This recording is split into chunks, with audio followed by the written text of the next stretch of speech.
So mga par, matapos nga po sinabi ni Shakur Stevenson na hindi isang tunay na great fighter si Inoue at isa lamang itong good fighter dahil puro pipitsugin ang kanyang nilalabanan, hindi daw kilala ni Shakur kung saan napulot na Inoue ang kanyang mga kalaban, kung saan mga idol. Meron pa pala second demotion itong si Shakur sa mga banat nito kay Inoue. Katunayan daw nito mga idol, hindi pa daw pasok si Inoue sa isang good fighter na tinatawag. Hinahalin tulad pa daw nito si Inoue sa YouTuber boxer na si Jake Paul. Grabe talaga itong si Shakur mga idol kay Inoue. Parang sinabi lang nito mga idol na basura talaga yung Japanese monster. Ipantay ka pa naman sa isang YouTuber. Parang si Shakur lang yata ang ayaw kay Inoue. Parang pinagdaanan talaga ni Inoue ang nangyari dati sa ating pambansang kamao Manny Pacquiao. Dahil nung panahon ng pound for pound boxer si Pacman, marami din ang naging katulad kay Shakur. Kaysa hype lang daw si Pacman at madali lang daw ito talunin. Pero kada akyat ni Pacman sa dibisyon, supal pa lang mga kritiko nito mga idol. Ganon din si Inoue. Pero ang problema lang talaga dito kay Inoue mga idol, ayaw nito umakyat ng dibisyon.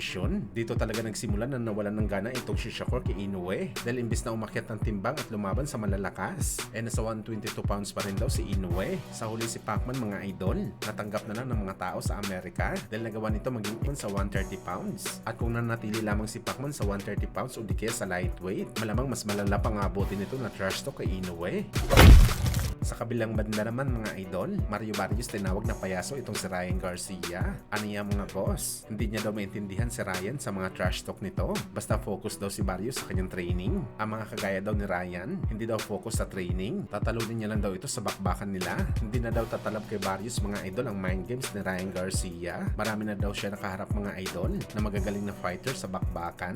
At batikan na daw si Barrios sa ganitong estilo. Well, ito nga ang naging advice ni Pacman mga idol kay Ryan na wag ito masyadong magpakumpiyansa kay Barrios. Di masamak na meron itong malawak na experience mga boss na lumaban sa mas mataas na level. Kumbaga mga idol, hindi madadala ni Ryan Garcia sa bakbakan ang pag-aangas nito kay Barrios. Pinapahirapan lang nito ang kanyang sarili. Mas mabuti mag-focus ito sa training para sa laban nito sa WBC champion.